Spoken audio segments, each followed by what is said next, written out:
Reborn as a Vending Machine, Episode 2. The episode where the show just keeps on giving, literally and figuratively. Hello, welcome back to another video here. So episode 2 of Reborn as a Vending Machine. It keeps being way too enjoyable. It really does. From the first episode, I already said that, I think the show is going to be way more enjoyable than it has any right to be.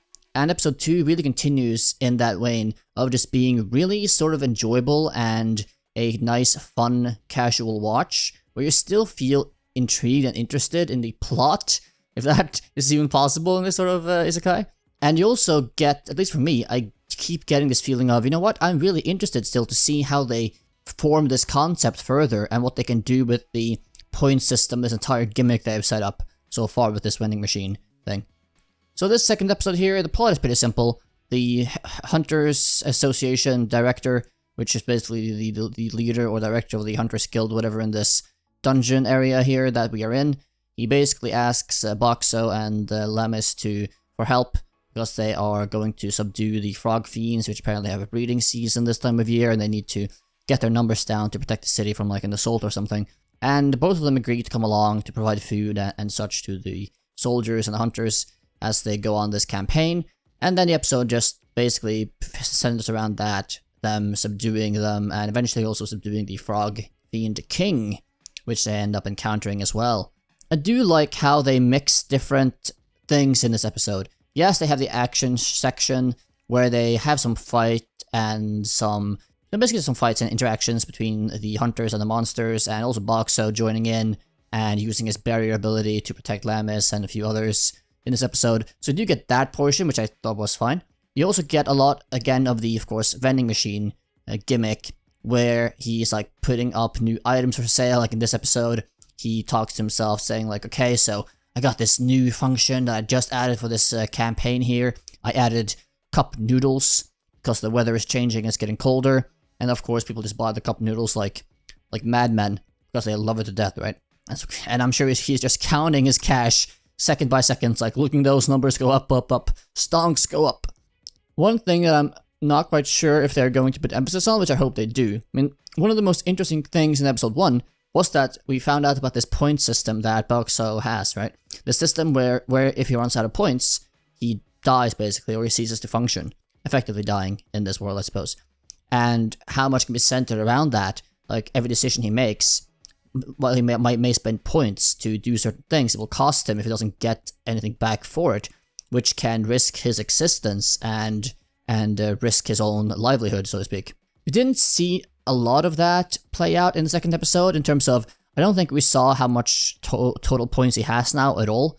We weren't really reminded of that aspect at all in the second episode as far as I saw, which I was kind of hoping they would at least have a small mention of it, but it doesn't seem like they did. But hopefully they will keep focusing on that function and that system, because I think that is really interesting and can make a lot of sort of deep, complex conundrums arise for Boxxo as he encounters and adventures out into this world.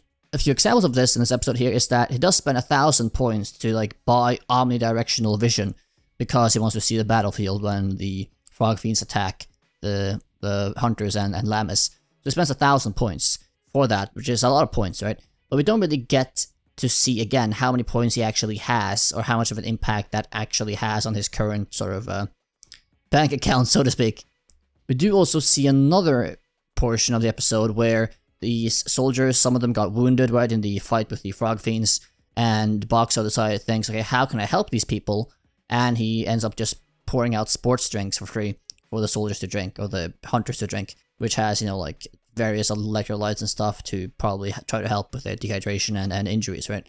So I do like that in a concept way. Like, yeah, that's cool. Like, trying to think of and be innovative with how he can help, being a literal vending machine. But again, this goes back to the issue of, okay, how many sports drinks did he just give out? How many points did he use on that he is not getting anything back for, as he is giving them out for free? Like, what implications might this have? Now, maybe not now, but in the future. Like, if he is forced, or he feels forced to use a lot of points for various things to help people, save them or guard them, whatever, how might this impact his ability to survive? Again, we don't really see anything about how many points he spent buying these sports drinks, also don't really see how much, again, he spends on all the soda and mints that he gives out to battle this frog-fiend. So, I really wish I would sort of have like at least like a few seconds to explain, okay, this cost this many points, this cost this many points, this is how many points I currently have. And sort of, again, just sort of making it known to the people watching that, yeah, he has a limited amount of pool of points, and if he fucks up, or if he's reckless, he may just kill himself, effectively. So yeah, I really hope they get back to that later on, because I think that is, again, one of the most interesting systems they have in this anime. To continue on the comment, though, of all these cokes and mints he gave out, but this is another point in the episode I did quite like, because apparently the King Frog-fiend gets loose from the hunters hunting him, and arrives at the wagon with the wounded soldiers and Lammis and Boxxo. And Boxxo is like, oh god, this is like a big monster, dangerous monster, we can't fight him off. How can I help? Like, what can I do in my current state to help? In many isekai anime, you would basically just have the MC find some hidden power to overcome this challenge. But no, Boxxo doesn't have that. Boxxo thinks, okay, what can I do to help? And he ends up just changing his inventory to Coke Zero or whatever, and pumping out a ton of colas for the people to take out. And then he uses a form change, which again, he spends points to buy this form change function. We don't know how much it costs, but alas. And he changes into like a mint machine. Like a mint vending machine, whatever you call that. And he chugs out a ton of mints to give to the soldiers and Lammis. And then tries to explain, okay, put the mints in the coke and then use that to spray the eyes of the King Frog-fiend. Of course, it's a bit difficult because he can't actually talk, at least not yet. So yeah, but eventually it does get across. And then they basically just hold off this King Frog-fiend using a viral YouTube or video viral theme of just blasting up Coke bottles and stuff with mints. So that portion I thought was entertaining and sort of nice and cool in a way. As again, they are sort of thinking outside the box, literally. Just, okay, how can this vending machine defend himself against a monster in an isekai world? And hey, here we go. Here's one way to defend yourself. Okay. So again, that portion I think is good. I think like the strong suit of this anime, outside of the point system and that entire thing there, I think is just how Boxxo has to think outside the box or be creative with what he can do currently to help Lammis and to be useful outside of just providing food and drink, even though that is in of itself a very useful thing. So again, that I do like. On the flip side though, again, in this episode we do see him multiple times using his limited abilities to pump out food and drink to be used in combat and to be like used in different ways than intended to defend himself and Lammis. But we did see in the first episode that the blessings, whatever he can get, is like movement and telepathy and like all these other things that he has the ability to get probably sometime down the line. So the worry here for me is at least that while they are showing these sort of gimmicks right now in how he has to be smart and use his ingenuity to deal with these problems, down the line, will he just use these blessings that we saw he can get at least at some point, probably? Same with the barrier ability that he got, which will in turn make all these sort of ingenuity tricks obsolete. Because if that is the case, that down the line, they will just give him, well yeah, I forgot, or I found out, here's this blessing I can get, which gives me the ability to like shoot fireballs or whatever.